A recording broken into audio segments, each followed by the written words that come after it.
Hi, everybody. Welcome to 2ZQ Hot Takes, where we discuss issues both big and small.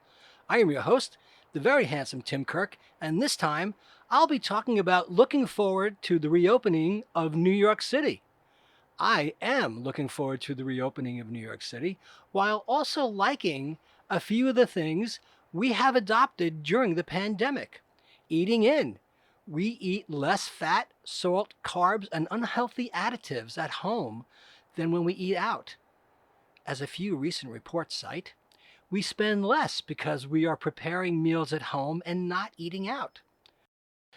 So we are collectively eating at home more often than not. We do like our deliveries. We do like to cook our own dinners, and I think we do like to smirk when we sniff our neighbors burning meats and garlic and making something that just smells awful. Yuck. I smell weed everywhere, and I mean everywhere. It's funny, I know it is cool now and people just light up everywhere.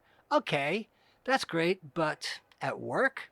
I mean, when people I worked with drank during the day, their breath left a distinctly noticeable cloud of booze which wafted a strong distance in the office, and people who were sober resented their indulgence and stopped relying on them to deliver, and it colored other people's opinions of them. If you reek of weed at 1:15 p.m., I doubt many colleagues will rely on you to hit the mark during working hours. But that's just me. People I know, however, the majority, anecdotally report issues with alcoholic consumption, and I have drastically curbed my intake along with just about everybody I know as a result of overindulgence during the onset of lockdowns, bringing cabin fever and the like, along with uncertainty and stress. So that's good, one might think as well.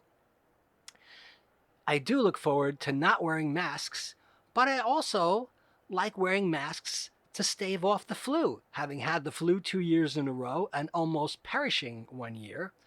The incidence of flu cases dropped precipitously in 2020, and I love that. We definitely spend less on snazzy outfits and have had less opportunity to wear any of them. I have gotten to know new neighbors almost only while they were all wearing track pants, shorts, sandals, and masks.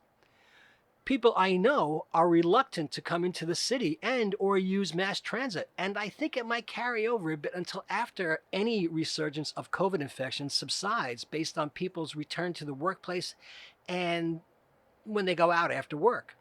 The city is now still a bit quiet on that front, but the unstable street people have been, let's say, acting out without much authoritative supervision.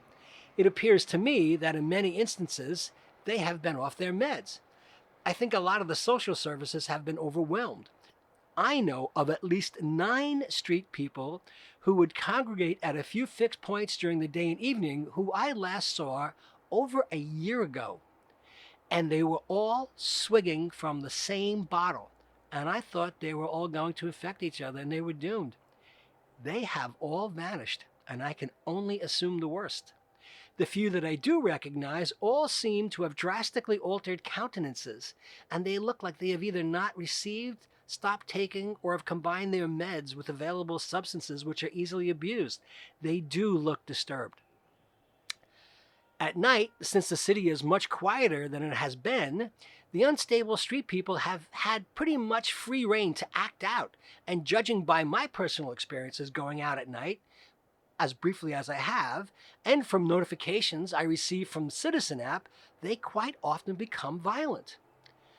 A neighbor threw out a bed set, including a mattress, and street people found it, placed it under the temporary scaffolding outside our door, and made use of it recently, as well as smashing glass bottles in the doorway of our building, which is just amazingly offensive. And the custodian to our building has told me that he has had to remove homeless people from the foyer of our building when he comes to do his chores because they somehow slip in after delivery people have left and have not secured the door behind them. The return of a confident, busy workforce to neighborhoods is likely to curb quite a bit of that activity. However, I have spoken with, attended webinars, and read quite a good deal about the new hybrid work models, which are often referred to as the 3-2-2 models, where you work at home, in the office, and are off on days of your choosing, and 9 to 5, as we know it, is not mandatory for the foreseeable short term, and most of us have gotten quite used to working from home at least several days a week. So people will not be as crowded into the city in the short term, even after opening. I am told. I have not been a regular movie theater attendee for a good few years anyway, so it doesn't really matter at all to me much if I go to a movie, but I do miss live theater. I do abhor the noise, especially the impatient drivers honking insanely because they are angry about not being able to drive 80 miles an hour in crosstown Manhattan traffic. And the car alarms go off when a pebble bounces up from someone's tire on the street, and the car owner ignores the incessant noise. But they parked on the street. For what, I don't know. But in any case, the alarms are pointless annoyances. Go figure.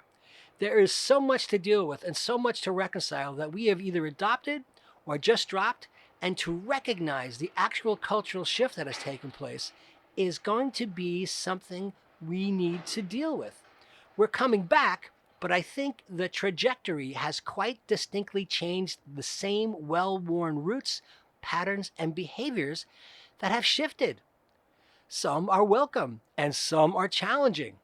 It isn't just retail, restaurants, and nightlife, but they have impacted the most visibly, so have supermarkets in a positive sense, which have seen a huge increase in sales, in New York City at least. People coming back will, I think, do some blinking at the sight of many ground floor spaces that are vacant, and since so many people will still work from home, many of the places might not return to use either as their former businesses or as new businesses taking their place, because the foot traffic might not return as swiftly as we hope.